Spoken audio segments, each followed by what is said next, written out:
This is Citizens for Community Media, and our guest tonight is Dr. E. Michael Jones. My name is Peter Helen. We were able to tackle, and you're able to write a review on the mayor's book that just came out. And if anybody's following the news, Mayor Pete Buttigieg is on every show that seems to be out there. And so this review is Pete Buttigieg's book, Shortest Way Home, One Mayor's Challenge and a Model for America's Future. And your little phrase here, what would, and Peter uses it in his book, what would my next door neighbors think of all this? The scripture that I think is relevant, and I'm going to go two translations. New American Standard says, the first to plead his case seems right until another comes and examines him. But more relevant is actually the King James, 1611. He that is first in his own cause seemeth just, but his neighbor cometh and searcheth him. And this is like a real strange situation, because you are positioning yourselves like you're in the box office at a football game. I mean, you're looking down here, you got a perfect view. Your son Adam, your oldest son, about 9 years before Peter, was valedictorian at St. Joe, and so was Peter. And then they both went to Harvard, and they both grew up almost in exactly this on the same block, right? 3 houses apart. 3 houses apart. Peter's dad came to Notre Dame about the same time you did as a professor. Yeah. You went to St. Mary's. I met him when he arrived. Okay. And that's just the beginning. There's similarities across, except the difference is his worldview is radically different than yours. You are, I mean, somebody told me you are more or less labeled as a radical Catholic. No, I'm not. Okay.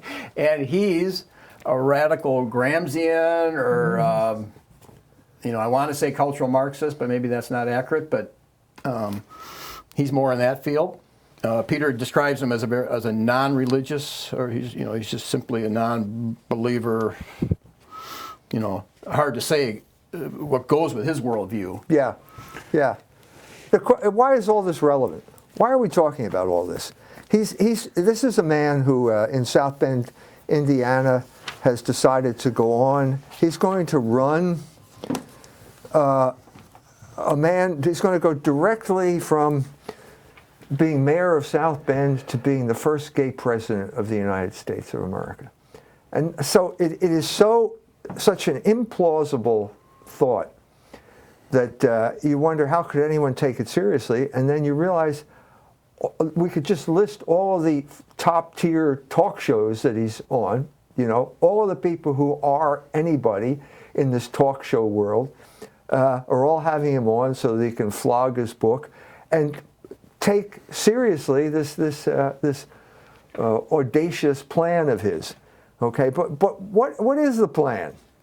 What is his plan? It's not that he doesn't have a plan. He does have a plan, and he articulates it by the end of the book.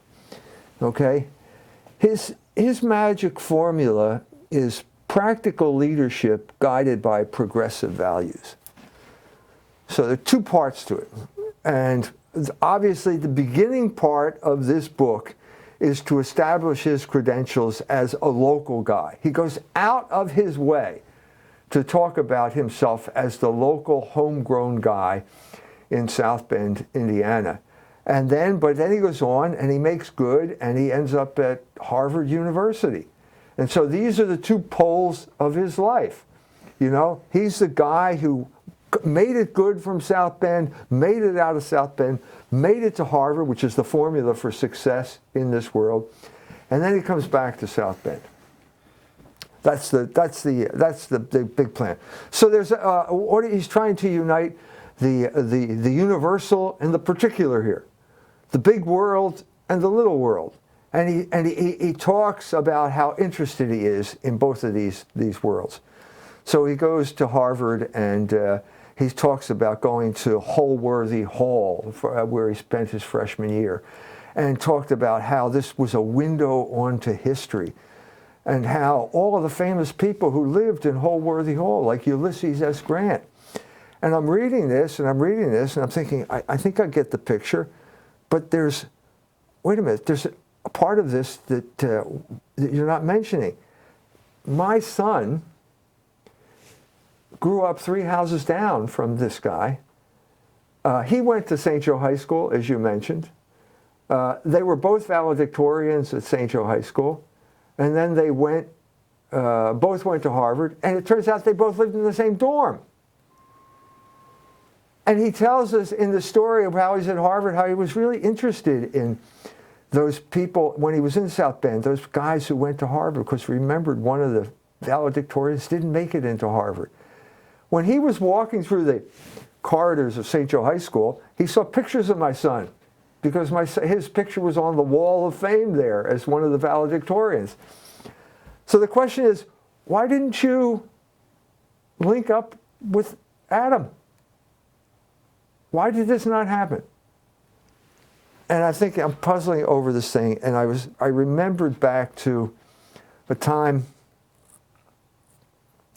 when Adam must have been in Harvard.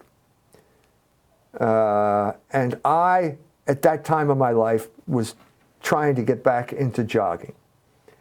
So Adam and I set off to running, and Rebecca was with us, and she was on her bicycle. And she would ride next to us on her bicycle. So we do the run, and we're coming back, and we're finally cooling off, and we're walking down North Shore Avenue, and there's a guy walking toward me. And I suddenly look at him, and I think, I know this guy. And it turns out I went to college with him. And he had gone on to become an English professor, which is what I had gone on to become. And, oh, what are you doing here? I said to him, it was Paul Beauvais. What are you doing here? Well, we're going to a conference, but I'm staying with Joe Buttigieg. Oh, that's just down the street from me, I said. Well, yeah, and so we start talking, and we think, well, we should catch up on old times. So I said, well, I'm kind of sweaty now. I'll go home and I'll change and then come down. Okay, I'll be right down, right over. Well, I'm looking at my watch. It's like half an hour. Wait a minute, where is he? So I call up the number. It's in the phone book. And he answers and he says, I can't come. Well, why can't? Well, I just can't come. Well, so I'm thinking, I'm trying to puzzle through this thing here. It seems clear to me. Now, we can't ask Joe because he's gone to his eternal reward this past month, but I suspect that when Paul went back, he mentioned me, and suddenly Joe said, you can't go there. So we have this kind of Jewish mentality of ritual purity, and certain people are unclean. This is the attitude that this boy was raised with. He talks in this book about how he used to take part in these conversations that his father had at the dinner table when the Notre Dame professors would get there and they'd talk over things and they'd bang on the table, and he mentions names like Al Gore or something like that, you know. But the thing about this book is it's kind of this curious mixture of telling you enough so that you can be taken, so that you kind of accept what he says, but never telling you enough to understand what was going on, what was really going on. So what was really going on there? Well, it was Gramsci, Antonio Gramsci, and Michel Foucault. These are the people that his father was talking about. Now, why doesn't Pete tell us that? Well, because once you get into that area, you're starting to let the cat out of the bag. Now, the purpose of this book is to keep the cat in the bag. You know, in other words, he's trying to present this persona. Now, if you've seen any of his videos on these big talk shows, this stuff is scripted down to the last iota of significance here. He comes on like on Colbert, and you know, oh, you're the youngest guy. Oh, how about that? And you did this and that, and then Colbert even says this. And the third thing now is, oh, you're gay too. No, you got it backwards. That's the first thing. That's not only the first thing, that's the only thing. That's the only distinguishing characteristic that this guy has. And yet we're trying to pretend as if it's just, you know, one of those things. No, it's not.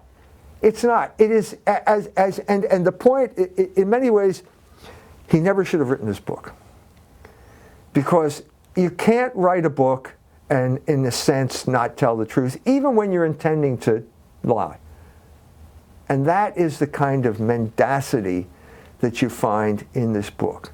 There are certain things that are mentioned, in other words, to let you know, kind of inoculate you, to say, I'm cognizant of that fact, and then steering your way away from it because you don't want to really tell the story. So the story of the dinner table at the Buttigieg house is, okay, so now we know his father, sort of know who he was, sort of know, well, we don't know anything. Because if you don't mention Gramsci and you don't mention Foucault, you don't know what Joe Buttigieg was doing at Notre Dame. He was taking over the university. That's what he did. He is a man who produced virtually nothing in terms of scholarship. There is one book by Buttigieg in the Notre Dame Library, and that is his warmed-over doctoral dissertation, which is full of modernist cliches about James Joyce of the sort he would ridicule later on. That's the only book in the library.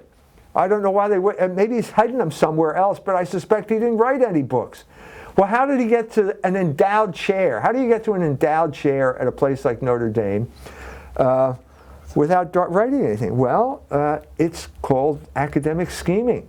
He put Gramsci to use. It took over Notre Dame, basically for the Foucauldians, who basically took over all of literary criticism in the United States during this period of time, let's say from 1980 to 1990. They took over all the universities and basically wrecked English literature, the study of English literature. Nobody does it anymore. It's hated, and the thing that makes you hate it the most is the freshman composition, feminist freshman composition teacher you get, like the one that Adam got at Harvard, who gave him a D because he wasn't on board with population control.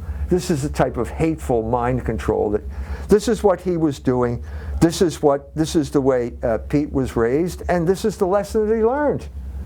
It's Gramsci. It's Foucault. Foucault was a homosexual. Foucault is the man who basically created the New Left and sexualized the New Left, where basically it's not about economics anymore. So this is the lesson he learns is you can't go straight with Foucault. As a matter of fact, I'm not even going to mention it in my book. I'm not even going to mention the fact that my father did it, but I'm going to implement it. I am the personification of Foucault. I'm living Foucault. I'm the homosexual who is going to take over the country, and I'm going to use South Bend as the launching pad for my career. He kind of suggested that in the book, that he was at the table, kind of taking this stuff in, and then he was going to make it practical. That's what he said. He used the word decrypt. How can I decrypt this? Well, that was your whole life. This is the decryption, this book here, with homespun Pete, the local boy who made good. Just me, Pete, how I'm going to decrypt this and use it politically. That's what's going on with this book. Now, Dr. Austin, we have in common, introduced me to the book that homosexuality is not just the father-son relationship, or maybe mother-father, but it's also poor peer interaction. And your children were his age. I mean, didn't people see No, I never met the guy. I mean, my children were playing I have 5 children in various ages who were there, and we've been there for 40 years, and they were playing on various stages of their lives with people all over the block, and I never saw the guy. Never saw the kid. Which would never happen in the 50s and 60s. I mean, well, he would say that's a good thing. I mean, he's got a big thing about that in the book. But one of the things they say about children is that they're called the kitchen window children, who they have father deprivation, so they don't feel adequate in dealing with the kids on the block, and so they sit and look out the kitchen window. Whether that's the true here or not, he makes it sound as if it's not the case, but I never saw him. My children never saw him. Nobody ever saw him. I don't know where he was, okay? But we're on the same block, and this has become part of his identity. So what we're really talking about here is this triangulation that Bill Clinton was a master of doing. So you know who you are. You're a revolutionary. You're going to take over the city. So you need to make this palatable to the people by appealing to them, and so you have this cultivate this persona of the backslapping politician. In South Bend, that means appealing to the locals by going to the West Side Democratic Club on Dingus Day and eating pierogies, which he does and talks about in this book. So you have a situation where he portrays the people of South Bend and Indiana as these kind of pierogi eaters on the West Side, and then other groups too. There are black people too, and so on and so forth. But so South Bend is quaint, and I identify with these people. Pete identifies with the local people until the local people do something that violates the code of decent behavior according to Hillary Clinton. And of course, this is exactly what happened in Indiana. We've talked about it before, but the government in Indiana, so sick of this promotion of homosexuality and the mandatory acceptance of homosexuality that was being promoted by all the cultural leaders, by Washington, by Wall Street, by Hollywood, and by Silicon Valley, created a law called the Religious Freedom Restoration Act. Right, and then people they lose sight that they did that to defend their state from... It was a defensive action.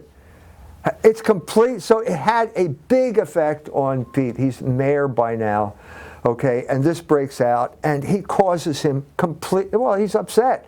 Well, I guess I understand why you're upset, because this is aimed at people like you, isn't it? It's not you because you're a homosexual, but you because you're a homosexual and a politician who's determined to demonize anybody who disagrees with you. This is the reality of the situation. He perceives it as a personal existential threat. Anyone who talks positively about the moral law is an existential threat to Pete's fragile ego. He is like the classic homosexual narcissist, okay? He wants to be the center of attraction, and he takes personally all of these things that people are trying to do that impact him.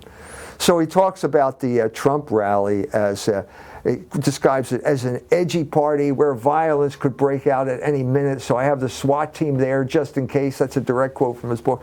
I was there. Yeah, I was there. You were there. It was not edgy. There was no threat of violence whatsoever.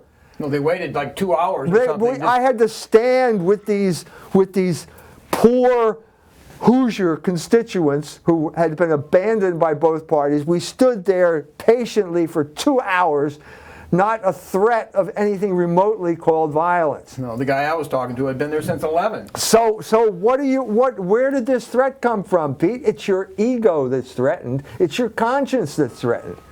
And this gets back to the fundamental statement. Like when he came out, it was in the South Bend Tribune. I remember that I didn't read it in the paper, but I remember the day because there was it was a bike to work day, and I was downtown, and there everybody was eating pancakes on must have been LaSalle Avenue, okay, and the mayor is there, and I'm thinking, look at all these press people here. Look at all the cameras. Is this because the mayor's eating pancakes? Well, no, he was discussing his op-ed piece where he announced that he was a homosexual. Now, this is what he wrote. Being gay has no bearing on my job performance in business, in the military, or in my current role as mayor. It makes me no better or worse at handling a spreadsheet, a rifle, a committee meeting, or a hiring decision. I hope that residents will continue to judge me based on my effectiveness in serving our city, things like the condition of our neighborhoods, our economy, and our city services. Well, thanks to history, thanks to the fact that he has been mayor for what was that, 15, so the last 4 years, we know this is not true. What we now realize, and it's all documented in the book, Virtually everything that he sees as an accomplishment is not what he says it is, but it is a manifestation of his narcissism. You say that in the first page of your book, which goes into the scripture we started. As with virtually every other claim in this book, the facts stubbornly resist the paradigm Mayor Pete brings to bear to interpret them. Yeah, I mean, let's begin at the beginning of the book. The big impression he starts off with is Studebaker, the empty factories. What is the lesson here? Studebaker did not innovate. South Bend did not innovate. Now this is also homosexual narcissism, okay? The thing that bothers Pete is the moral law as it was applied before he was born or in the past in general. You have to move away from the past. You have to completely forget about the past. You have to obliterate your roots or reinvent the roots so to conform to your mania, okay? The fact of the matter is that you're projecting your ideology onto the Studebaker thing where it does not apply. It does not apply at all to Studebaker. To begin with, they were very innovative. And to give you the best example, the Avanti came out in 1962, which is 1 year before Studebaker went belly up. It was a great car. When Studebaker went, they continued to produce the Avanti because so many people liked it. It was a fast car. It was better than the Mustang. It's so good because right next to us is the group is called Avante, and they use it as an entrepreneur term, as a business model. So it was, first of all, it was cutting edge in terms of design. It was designed by Raymond Loewy, who was the master industrial design guy in the 20th century in America. I don't think there's any question. Just type him in, Google images with him, and you'll see something like the locomotive he designed for the Pennsylvania Railroad. It just exudes modernity. The idea of power and speed and all that other type of stuff. He did the GG1, which is the electric locomotive for the Pennsylvania Railroad, and he did the Avante and the Champion. Now, the Champion looks kind of Baroque now from our perspective because all the cars look the same now, but this was cutting-edge design, so it wasn't failure to innovate. Studebaker innovated all the time. And then, in addition to that, while rowing down the Danube, I'm talking to some German who says, "Oh, South Bend. I was in South Bend in '63." I said, "You were?" I said, "What were you doing?" He said, "Buying up Studebaker machinery for Mercedes." So if Mercedes thought the machinery was good enough to buy it and use it in their factories, it couldn't have been the machinery. So what was it? Well, there's an aura of mystery here. But he's determined to explicate that mystery a little bit. The guy who was the head of Studebaker at this time ended up at the Ford Foundation. So maybe there was collusion here.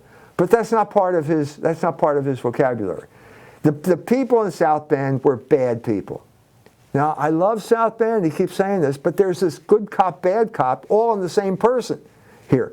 He's got multiple personality disorder because he's trying to reconcile two opposite things. But What are basically they? they're kind of hicks here, and they need to learn how to be innovative. Yeah, I love South Bend, and the people are quaint, and they eat pierogies. But as soon as they say something like, "We need a law to protect us against the homosexual juggernaut," well, that's different. All bets are off. Well, which is it?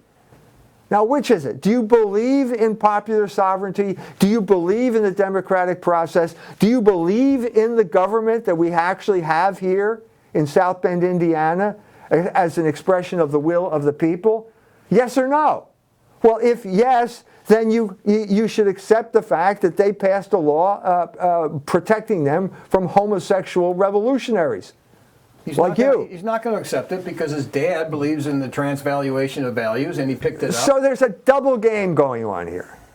So Hoosiers are great as long as they eat pierogies and go to celebrate Dingus Day. As soon as they get uppity, they're not so good anymore. And then they stop being Hoosiers, and it turns out that they become right-wing fringe activists. That's what he called you. That's what he called me. In the book. Now, wait a minute. Your name, so wait, I'm confused. Pete, I'm confused. I'm confused. You're right here. What would my next door neighbors think of all this? Well, you don't really care what I'm your next door neighbor. I'm your next door he said neighbor. the guy on the block that was the right wing. So, but you forgot my name. I guess he knows my name when he sees me on the street. He greets me by name on the street, but he doesn't want to mention my name in this book because if he did, someone might Google my name and come across a discussion like this, and then they would have to decide whether I'm a fringe right-wing lunatic, which is the way Pete described it. But I'm confused, Pete. I thought we were neighbors. I thought that was a big deal for you.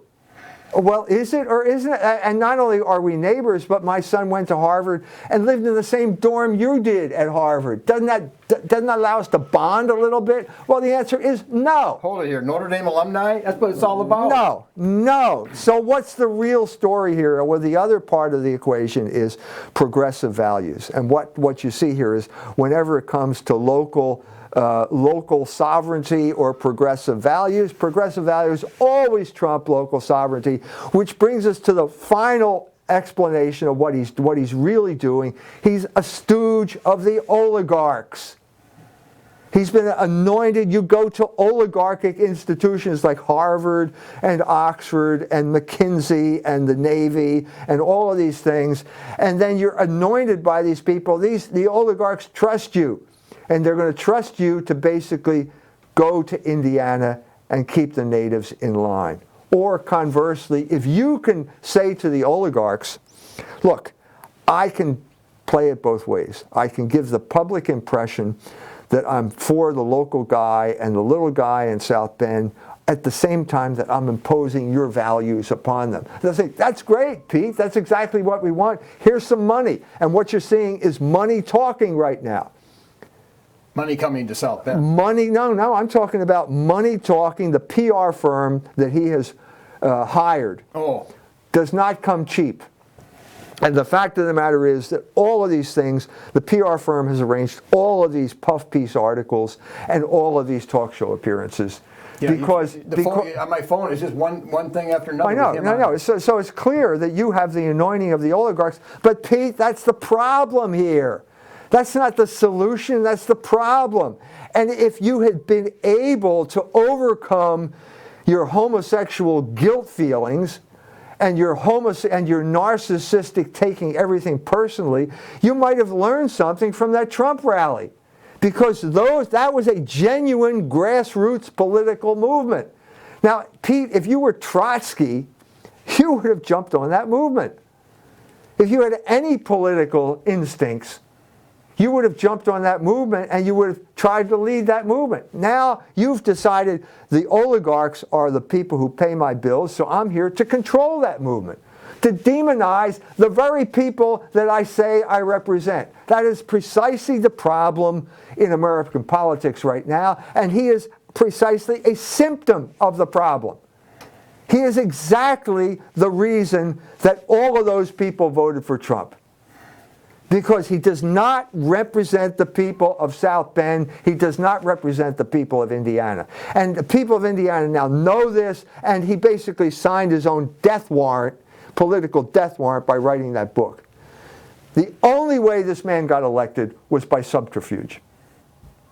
When you bring it up, like I'm just talking with people, let's say I'm at the Y or whatever, and he refers to his Chasten, who he's married to, as his husband, then you go, well, then is he the wife? And you mentioned that.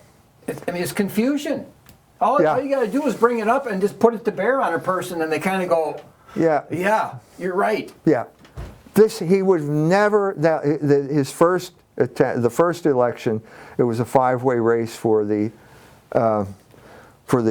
Democratic nomination for mayor, and he portrayed himself as the squeaky clean graduate of St. Joe High School. He continually associated himself with the local Catholic high school, deliberately suppressed any knowledge of his homosexuality. And then the collusion there between the campuses, the gay fifth column at Notre Dame and St. Mary's. The big issue was the gay rights ordinance, which had been voted down 5 times. Now, wait a minute, Pete. Are you interested in the will of the people? Are you interested in what the people want? Then they are against homosexual rights. Well, no, that's not what you're... Or are you interested in the way the people of South Bend feel about abortion? They drove the abortion clinic out of business. That is the will of the people. Well, you're not here to follow that. You're here to correct them according to your perceived progressive values. And that's precisely what happened. He never would have been elected if he had announced his homosexuality at that point. And then he announces it after the election, going into the second election, okay, when there's no opposition, because the opposition is not in the election, it's in the primary. Well, this primary, there was no primary in the second election. Someone could have challenged it in the primary because to get elected in South Bend, you have to be a Democrat. So obviously, and this lady did nothing, announced immediately that she was not going to make homosexuality an issue in the election. The opponent that was Republican. Right. Yeah. Well, honey, that's the only issue in this election. And she said she was a minister. It's like, why wouldn't you bring So that obviously, up? so now he makes the announcement, and then he wins, and now he goes on Colbert, and he says, I won 80% of the vote. And that says in this book. I'm sorry, this is not honest. You're not being honest here. You concealed your identity in the first election when there was a real race in the primary, and then the second one comes around and you win, and you saw him won 80% of the vote. What happened over this period of time is that decent people simply have withdrawn from the public square, and the sign of that is the people who show up to polls goes down and down and down. So that election, 11% of the electorate showed up at the polls, and Pete won 80% of 11%, which is 7%. Now, no election in the world would be considered valid with a 7% participation.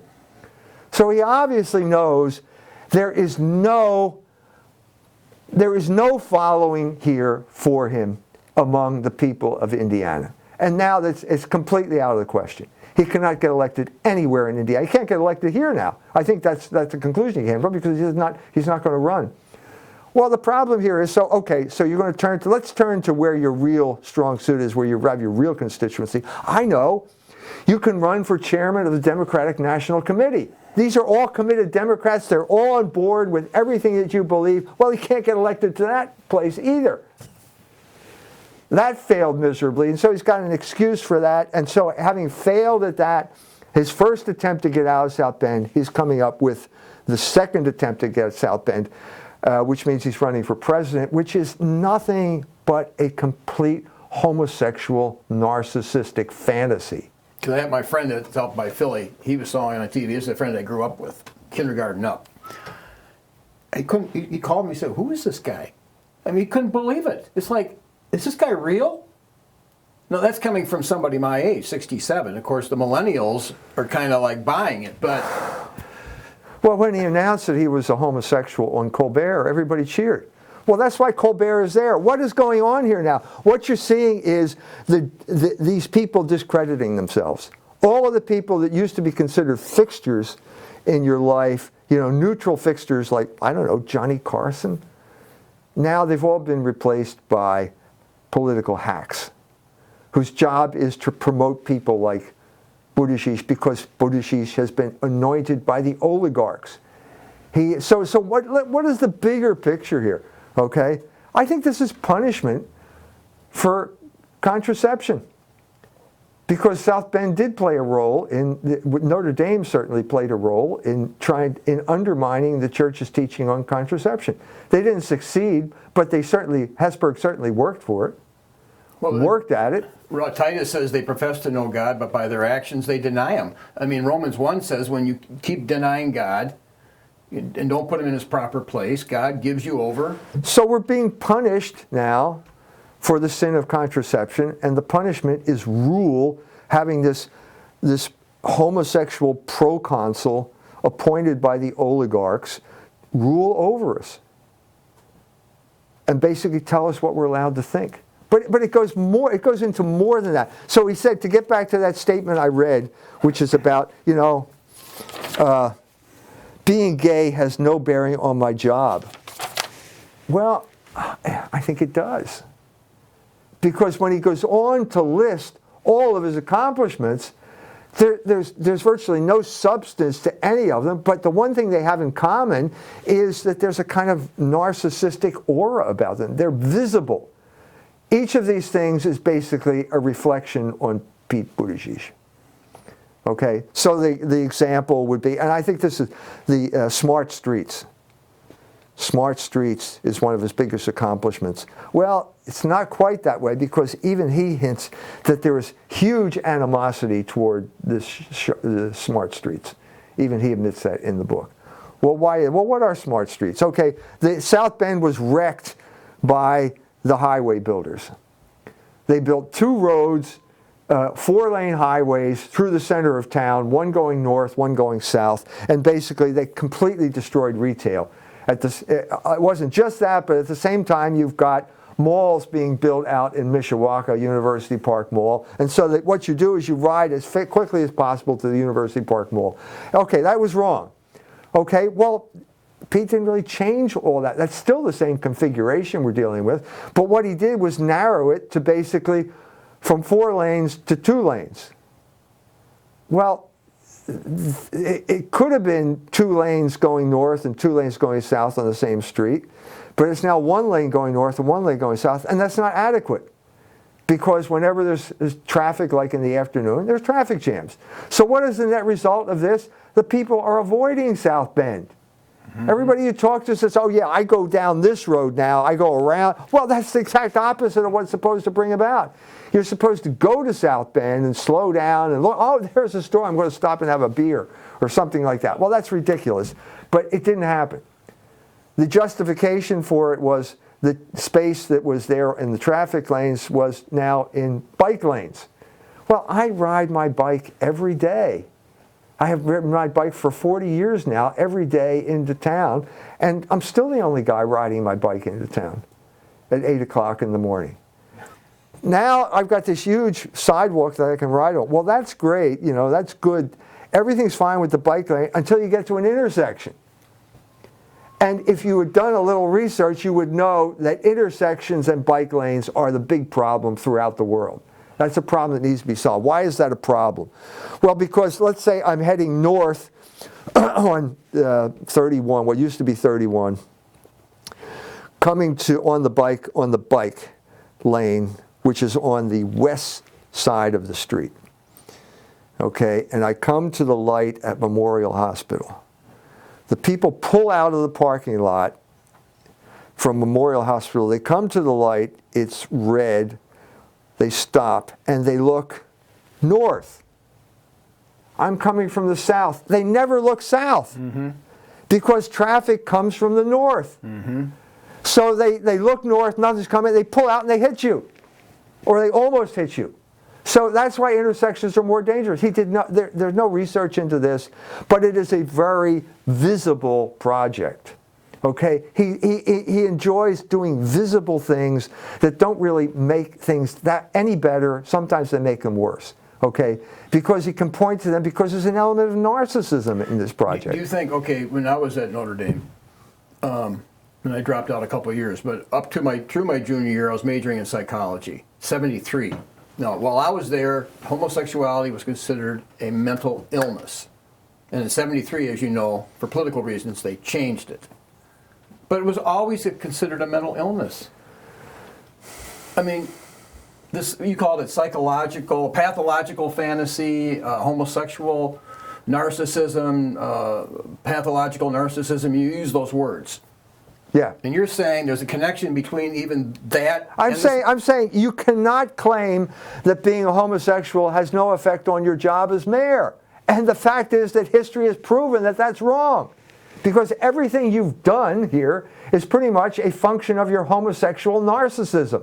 And the biggest thing is you're using South Bend as the launching pad for your career. That's all. That's the last You've been doing that from the beginning. The last thing on your book, you go, who was living in a fantasy world, Your Honor? The black ministers who said homosexuality was wrong, or the mayor who was using South Bend as the launching pad for his career? Hasn't the city of South Bend become a hostage to your homosexual and narcissistic fantasy of becoming America's first gay president? I think the answer is obviously yes.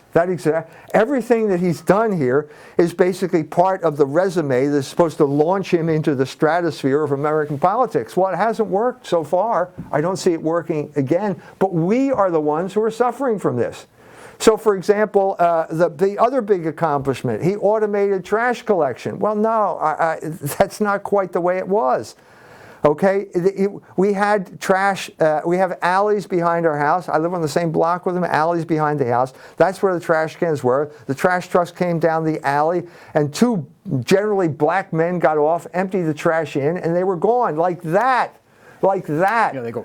You know, they were really fast, and you're providing an income and a livelihood for someone who then spends it back into the economy. And then you get to talk to them. Yeah, everybody.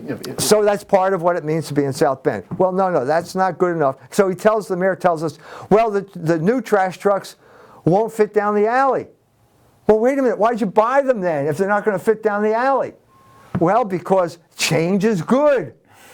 Innovation. So now change being good, now we have to drag these trash bins now into the street, in front of the house, whereas before trash was always kept behind the house. So it clutters up, it makes the neighborhood look ugly, and now this trash truck, one guy now, we've eliminated 2/3 of the labor force here on the truck. Okay, one guy comes down and there's an arm and there are cars parked there and there's the trash bin and he's got to back up, go forward, back up, put the arm down, doesn't work, back up again, and it's taking about 10 times what it took the two black guys to do in the back alley. No, they could fix that problem with a couple $1 million, but the streets, I was told, is like $35 million. So to redo the streets, it'd be another $35 million. So here's another example of progress. Okay, they didn't pick it up. We go out there, it's still empty. My wife calls the 311 number, which is another great achievement of the mayor. And this is some 20-something on the other end of the line saying, it's your problem. It's your fault. You didn't put the trash can where it was. So what? Wait a minute. Now I have to drag the thing out. Now it's my fault if they don't pick it up. And then what she says, the crowning thing is, this lady, this 20-year-old says to my wife in the most patronizing tone, we know that change is difficult. You think change is difficult? Try talking to one of these idiots on the 311 line. You know?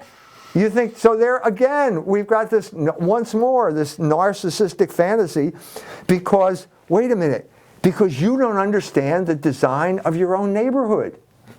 Is this surprising that you don't know the purpose of the alley? No, because you think that the anus is a sex organ, don't you, Pete? Well, that's going to be, that will impact your ability to deal with trash collection, won't it? Because you don't understand what design is, do you? No, you don't. Okay, one more thing. Okay, then we have the shot spotter.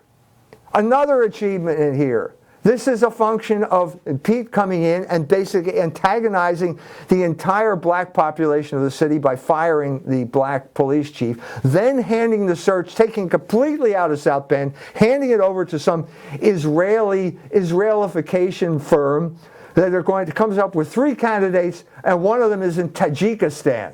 Now, I'm sure being in Tajikistan is a good preparation for coming to South Bend. But he had a local meeting. He had all the local people to decide. The illusion, the aura of government. This is classic Pete Buttigieg. You have with the police chief thing. You have the aura of public meeting, and basically we're going to pick the guy anyway. So Mr. Grossman or whoever it was. Teachman? No, the big boss. Not Teachman. Oh, the one that... he owns the corporation. Yeah. So brings in Teachman, Mr. Teachman, and Teachman's going to deal with the whole issue. First thing he does is buy this expensive piece of equipment that is also set off by cars backfiring and firecrackers and everything else, okay? So it's worthless, okay? Then he sits down at the Martin Luther King Club and tries to persuade the people whose boy he just fired and replaced, that he's on their side. Well, he's there, and suddenly a fight breaks out, and Teachman, the big... Oh, he came in. I was there. He came in with handcuffs. He had handcuffs on, like, I'm Mr. Tough Guy, like, you know. You were there. I was there, yeah. So the fight breaks out, and he heads for the men's room. he put on this image. He was the tough guy, and there was a little dinky fight out there. and he runs into So whatever reputation he had left is completely obliterated, and Pete is completely ignoring this. Okay, he had to get rid of this guy. Okay, because he was, so you failed again. Okay, once again, what you did made the situation worse. Okay, and then on top of that, to add insult to injury, Teachman, when he leaves South Bend, goes to work for the company that sells shot spotters. I mean, conflict of interest, collusion here, but we don't talk about that. I wasn't mentioned in the book for some strange reason. So it's like, so what we have here, we have this visible, the culminating thing is the lights on the river, the gay disco lights, okay? This is a great, it just makes Pete feel so good, probably because they flash in a rainbow pattern at a very certain point, and this is the icon of the homosexual movement. And Pete really feels good about this. Isn't this a massive victory? I mean, Notre Dame represents, according to some people, the premier Catholic university in the world. And that represents usually a conservative kind of concept, you know, of the Ten Commandments. Yeah, you know. And Pete is aware of that, and he said on election day, this is in his book, on election day, he went to the grotto and lit a candle. With his dad. I mean, are you kidding me? I mean, I can hear the laughter now. Joe Buttigieg lighting a candle at the grotto? You've got to be kidding. Mr. Foucault, Mr. Gramsci lighting a candle at the grotto? Give me a break. I mean, what do you think? We're idiots? Transvaluation. This is unbelievable. And what's Colbert supposed to say about this? What does he know? What do any of these people know about South Bend? Nothing. And the man who does know something about South Bend is sent here to betray us all, to rule us with an iron rod because of the sin of contraception. We are being punished for our acceptance of the sin of contraception. Because if you cut procreation out of the sexual act, well, why can't you be a homosexual? This is the logic of that step. And this is the punishment that's being inflicted on us for our sexual liberation. Yeah, because what Ezekiel says, the sodomy came about.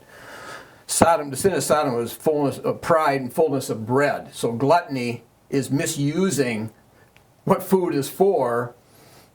Sex, misuse of sex. It's for procreation, and when you misuse it. So here again, he tells the truth in spite of himself, because this whole kind of really kind of upsetting description of his so-called wedding, the Episcopalians completely discredit themselves as Christians by allowing this kind of blasphemous mockery of the institution of marriage to take place in their church. Completely discredited.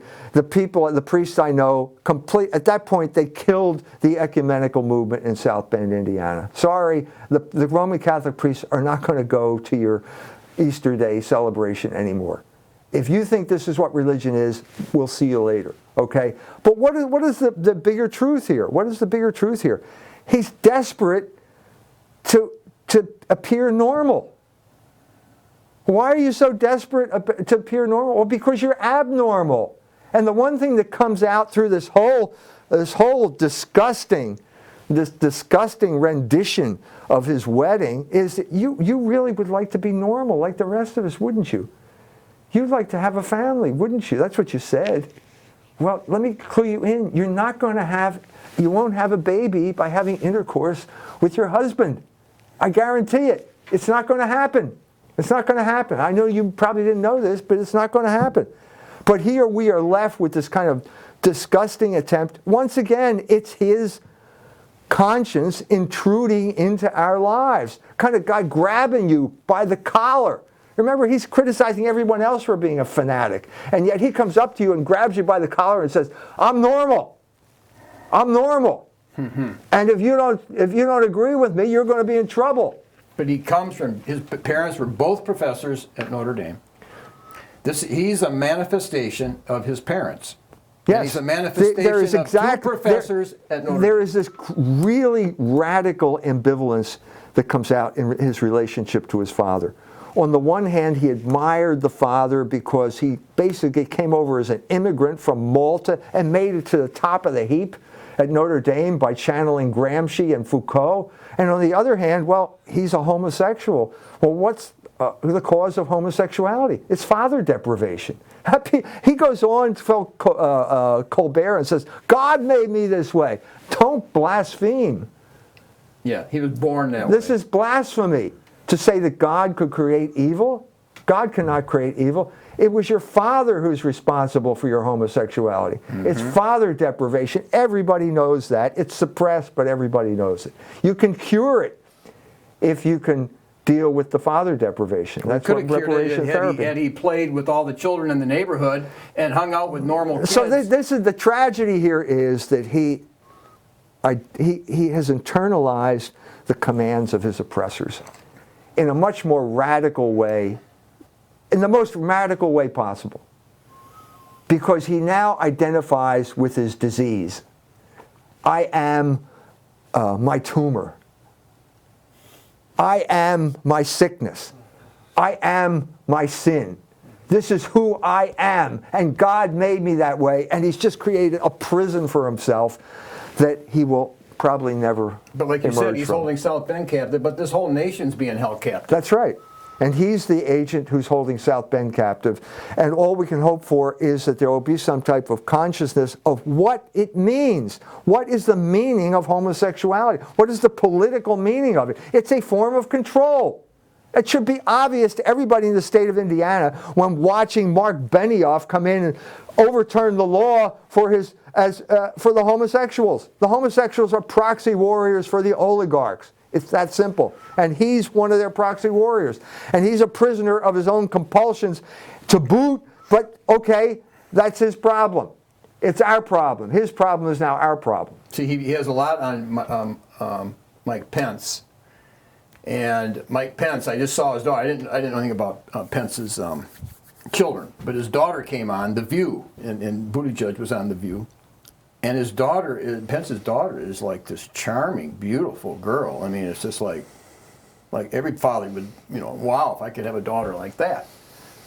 So he admires Pence on one hand, but then Pence has got this, hatred, or, He's ideological. Now, Pete is not, when it comes to homosexuality, he has no dog in that fight, does he? Well, of course he does. Who's the fanatic here? You are. Because you're constantly buttonholing people and saying, I'm normal. It's normal. Damn it. Listen to me. This is well, okay, back off. Back off. You're slobbering on my lapel. Okay? It's not normal. Calm down. It's not normal. Okay? It's abnormal. Everybody knows that. And all of the talk shows in the world are not going to change that fact. And Indiana knows it, and you're toast now politically in Indiana. So what are you going to do? What are you going to do? Well, he's going to aim high and then get something. And then what? I have a suggestion. I don't know what Trump is thinking, but he now apparently has issued a statement saying that the job of America is to overturn all of the laws criminalizing sodomy throughout the world. That's just really. What are you thinking? What is this man thinking? But anyway, destroying his base. And then he announced that the gay ambassador to Germany is going to carry this out for him. So I have a suggestion. Let's make, after he fails to become president of the United States, on the let's say the unlikely chance that he will fail to become president of the United States, I have a suggestion. Let's make him ambassador to Uganda. Uganda is a hotbed of homophobia. Probably because the Ugandan martyrs all chose death before sodomy, submitting to sodomy. So here's a real chance for Pete Buttigieg. Would you say America is choosing death before they embrace sodomy? No, Americans. No, they're choosing death after they embrace, because they embrace sodomy. Right. Right. Either literal death or demographic death or some type of death. This is the end of the line for every culture. So we know it's going down. When sodomy and usury dominate the entire culture, there is no hope for this culture. Doesn't mean, you know, other cultures have failed in the past, and out of the ruins comes another culture. I mean, the classic example is Rome. Vico has made a big impression on me. I just finished a chapter on him in the Logos book. And the classic example of the decline and fall is Rome. But that wasn't the end of the world. A new culture arose, and that was Christian Europe, out of the ruins of Rome. So what we can hope for, I said this in Iran, with the CIA agents in the room, all, you know, America complaining about America's foreign policy. I said the best we can hope for is a peaceful collapse of the American empire and the resurrection out of the ashes of a new American republic. This was Trump's message, if you'll remember that. Remember America First? Mm-hmm. This is why we cheered when Donald Trump walked into the room. Okay? This is not what we got. This is not what we got. How we go from America First and the cheering about the Carrier air conditioning to now the Trump administration saying it's their job to overturn every single law against sodomy in the world. Who gave us this mandate? No one. This is crazy. But the craziness is the sign that it's God's plan at work here. And God's plan is that nothing lasts forever in the political world.